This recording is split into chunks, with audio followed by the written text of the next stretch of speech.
Hello everyone. Autosomes contain genes and usually you might have come across females are blamed for having a girl child. Females should not be blamed for having a girl child. Who has to be blamed?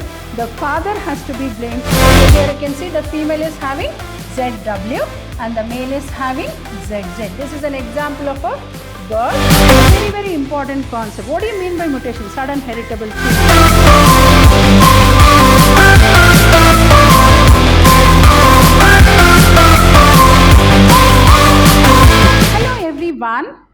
Welcome back to a chapter called Principles of Inheritance and Variation. All of us know that the sex of an individual is determined by the presence of X and Y chromosome.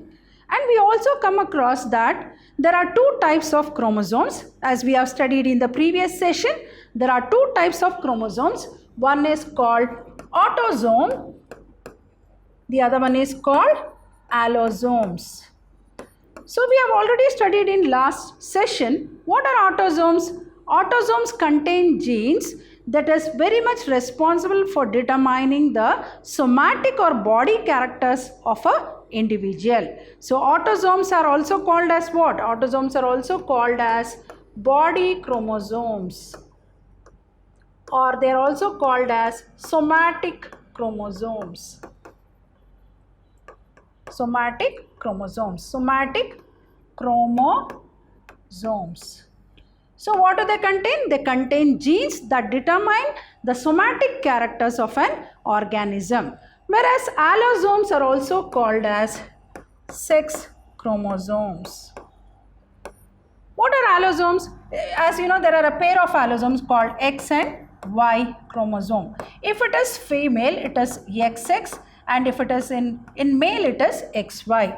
Because these determine the sex of an organism, we use the word called sex chromosomes. So as I said, when we determine the sex determination in human, and the sex determination in human is called XXXY type of sex determination, and it is because of this sex chromosomes, namely X and Y chromosome, as I said. So human beings show XY type of sex determination.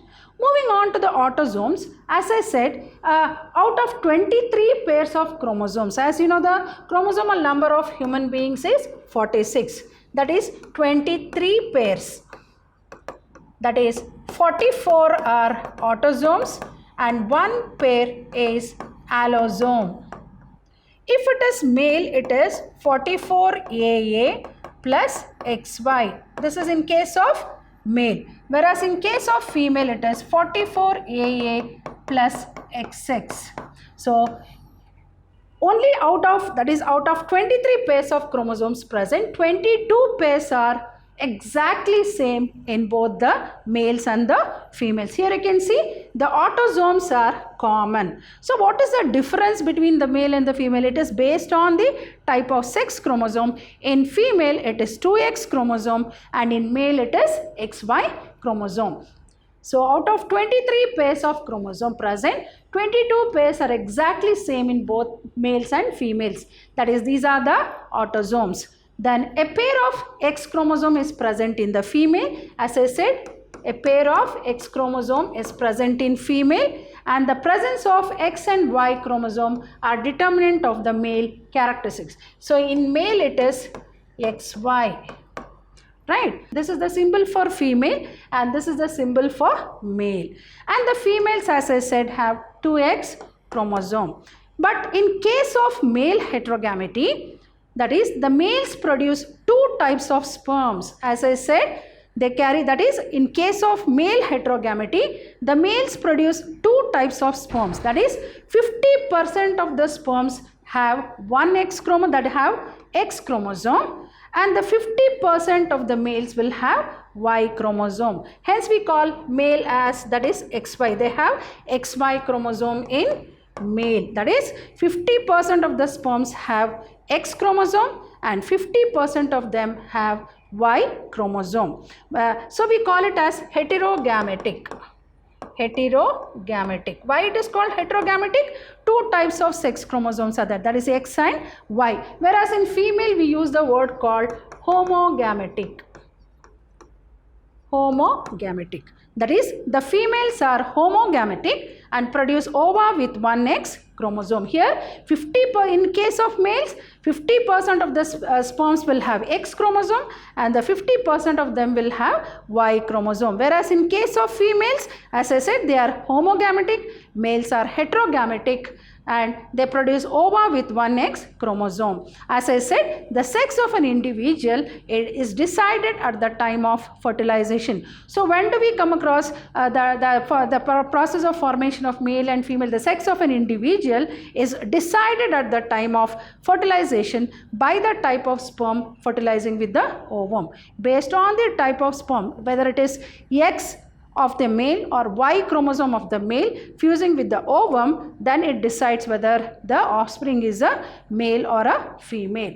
Right? You can understand this better with a very beautiful picture. Hope you have understood what is the sex determination. So as I said, so human beings show what type of sex determination? That is XY type of sex determination. Out of 23 pairs of chromosome, 22 pairs are common for both males and female. That is 44 is common. But as I said, exactly same in both males and females, and we use this as what? What do you call these chromosomes as? Autosomes. Autosomes are common for both males and females. A pair of X chromosome is present in the female, and the presence of X and Y chromosome is the male characteristic. And as I said, the males have 2 X chromosome, and in case of male heterogamety, the males produce 2 type of sperms, that is 50% of sperms have X chromosome and the 50% of them will have Y chromosome, where we use the word called XY chromosome. We call it as XY chromosome. Here we call it as XX chromosomes. Right? XX chromosome. Here we call it as XY chromosome. And the females are homogametic and produce ova with one X chromosome. So sex of an individual is determined at the time of fertilization based on the type of sperm fertilizing the ovum. Here you can see in this beautiful picture, that is father, as I said, males will have XY and mother will have XX. So here you can see that 44 plus XY, 44 plus XX. So when we write, these are the parents. So when we split, we get like this, the gametes, 22 plus X, and this is male and this is female. XX is female. 22 plus Y, and here 22 plus X and 22 plus X. So when this fuses with this, that is 44 plus XX, then this fusing with this, that is 44 plus XY. So wherever we come across XX, this is female, and wherever we come across XY, this is male. So this is the female progeny and this is the male progeny. Hope you have understood. So this is how we determine the sex. So that is father XY and mother XX. So one X from father and one X from mother comes. So this will be XX. So this is a female. Progeny will be female.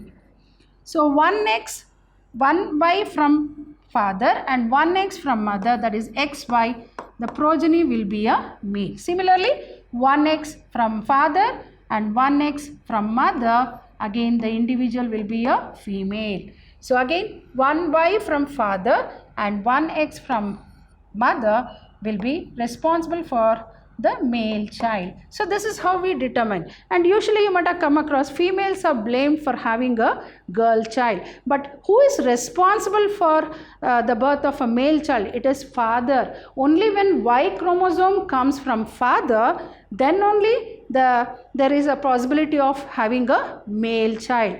But most of the time you might have come across, the females are blamed for having and women are blamed for having a girl girl child. Many a times like we have come across where women are being harassed for having a girl child every time, but who is and it is a misconcept and it is a misbelief that females are responsible for the birth of a female child, but it is the male. Only when one Y chromosome comes from father, then the possibility of having a male child is quite possible. So females should not be blamed for having a girl child. Who has to be blamed? The father has to be blamed for the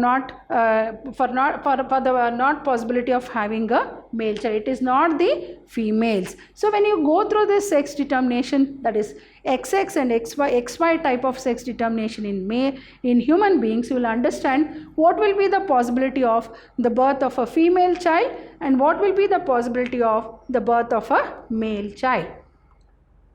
Now, moving on to the next, I think in the previous session we have come across heterogamity,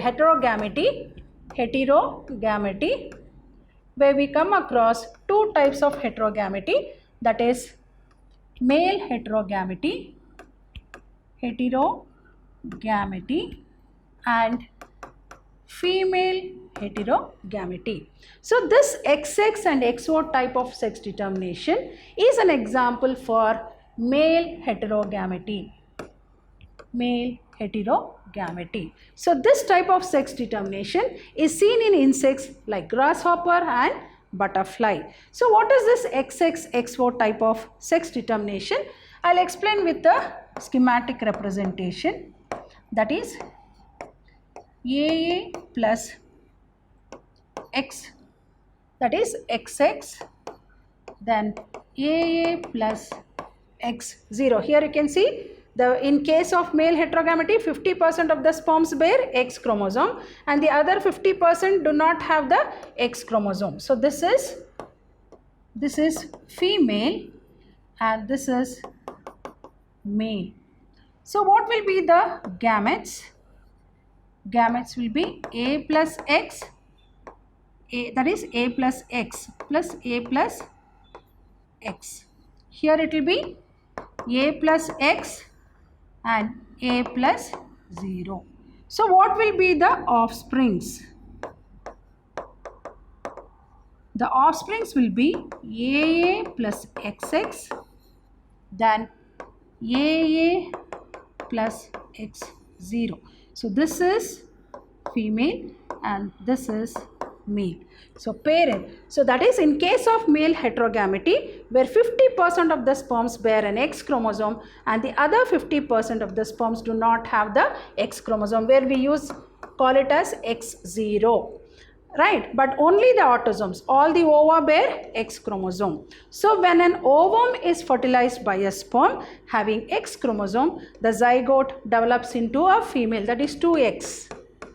Right. Then when the ovum is fertilized by a sperm having no X chromosome, then the zygote develops into a male, that is X0. Hope you have understood. This is called XX-XO type of sex determination. So here you can explain this with a schematic diagram. So as I said, that is male produce two types of sperms, half with one, that is with X chromosome, and half without X, that is X0. So the presence of one paired X chromosome determine the that is the sex of an individual. Right. Now here, as I said, in case of male heterogamity, 50% of the sperms bear an X chromosome and the other 50% do not have the X chromosome, but only the autosomes, right? So male produce two types of sperms having one X and without X, and the female XX. So here parents AA, autosomes are common as I said, plus XX, then here AA plus X0. Hence it is called XX-XO type of sex. Here gametes A plus X, A plus X, and the offsprings will be AA plus XX, A plus X, A plus 0, and the offspring will be AA plus X0. That is, this is the female progeny and this is the male progeny. Hope you have understood. XO type of sex determination is a classical example for the male heterogamety. Heterogamety is of two types, that as you know it was put across by Correns, right? So that is two types called male heterogamety and female heterogamety. So we'll study about the female heterogamety, that is ZW type of sex determination, and this is an example for female heterogamety. Female heterogamety. So this type of sex determination is seen in some birds. Here you can see, and the females have the ZW chromosome along with the autosomes, whereas the males have ZZ chromosome along with the autosome. So here you can see the female is having ZW and the male is having ZZ. This is an example of a bird, right? So the females have ZW chromosome along with the autosomes and the males have ZZ chromosome. In case of female heterogamety, where the females produce two types of ova, there the males were producing two types of ova, but here the females are producing two types of ova, that is 50% of the ova with Z chromosome and the other 50% with the W chromosome, right? So 50% are with, so it is ZW, which is in female.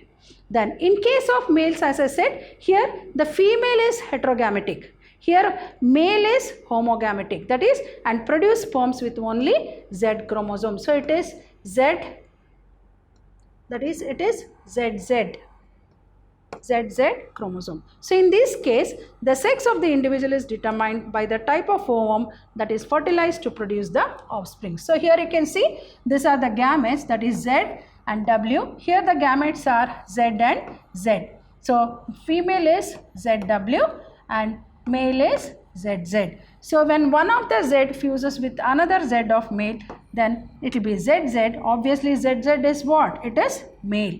Then the other one, that is one more Z of the parent, fuses with another Z of the another parent, male parent, then it will be ZZ, that is male.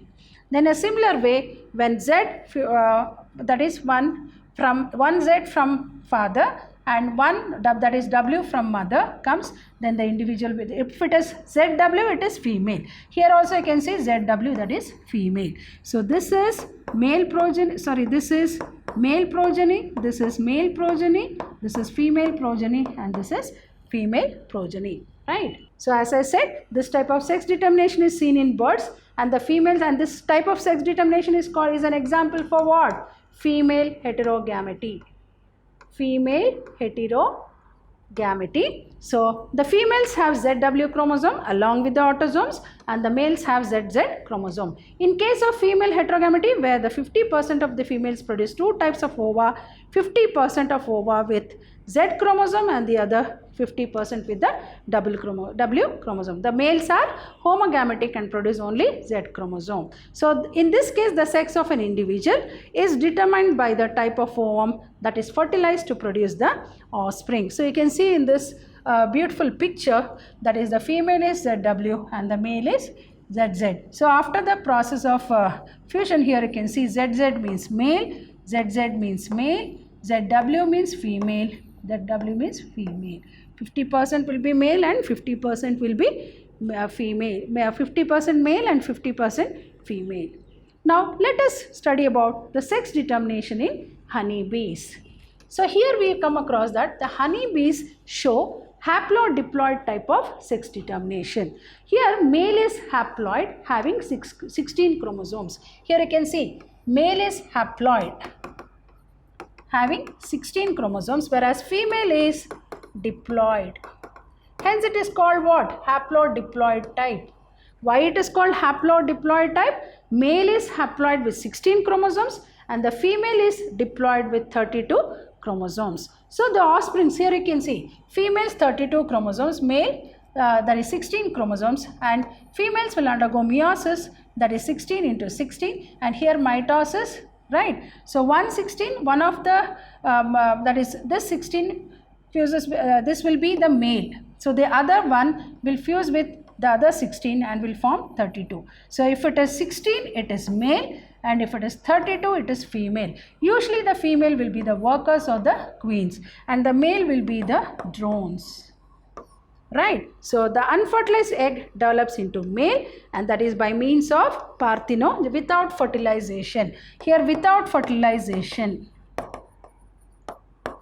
without fertilization. So without fertilization, the male produce sperms by mitosis and the female produce eggs by meiosis. Here you can see that is the 30. Hence the male honeybee don't have father and thus cannot have sons but have grandsons. See the very uniqueness in this. The male are produced without fertilization, that is through parthenogenesis, and here the females, usually the females will be the workers or the queen bees. Hope you have understood the sex determination in honeybee. So as I said, male is haploid having 16 chromosomes and the female is diploid having 32 chromosomes. So the offspring formed from the fertilization of a sperm and an egg develop either into queen or worker bee. Both are female, as I said. Then the unfertilized egg develops into male, that is by means of parthenogenesis. So usually it will be the drones. So male produce sperms by mitosis and female produce eggs by meiosis. Hence the male honeybee don't have father and thus cannot have sons but have grandsons. You can see in this picture, that is the queen is diploid. The queen is diploid, whereas I said the drone is haploid. Hence it is called what? Haplodiploid. So as I said, the workers or the queen bees will be this, as I said, 32 and this is 16. So usually this, when we split 16, that is the one which is with 16 will be the drone, and here as I said 1 16 and another 16 will be the worker, that is 32. Hope you have understood the sex determination in honey bees. So in today's session, we learnt about what is sex determination, how do we determine the sex determination in case of human beings, that is through XY sex determination mechanism, and we also studied about two very important examples of that is about heterogamesis, that is the male heterogamity and female heterogamity, and also we studied about the sex determination in case of honeybees. Hope you have understood the concepts what I have explained in today's session. So what are we going to study in the coming session? Continuing chapter of this chapter called Principles of Inheritance and Variation. We are going to study about mutation, a very, very important concept. What do you mean by mutation? Sudden heritable change. So mutations may be beneficial to human mankind or may be harmful to human mankind. So we'll be studying about the mutation. What are the types of mutation? Then about pedigree analysis, very, very important concept. So we'll get to know that there might be some genetic disorders in the family. When we come to know about those genetic disorders, we will be able to overcome them. So we'll be studying about the pedigree analysis, then about the genetic disorders. So in the coming session, I'll be dealing with point mutation, that is about mutation and the types of mutation, pedigree analysis and genetic disorders with good examples. Hope you have understood the important concepts what I have explained in today's session. So I'll be meeting you all with the remaining concepts of this very important chapter called Principles of Inheritance and Variation. Till then, thank you and goodbye.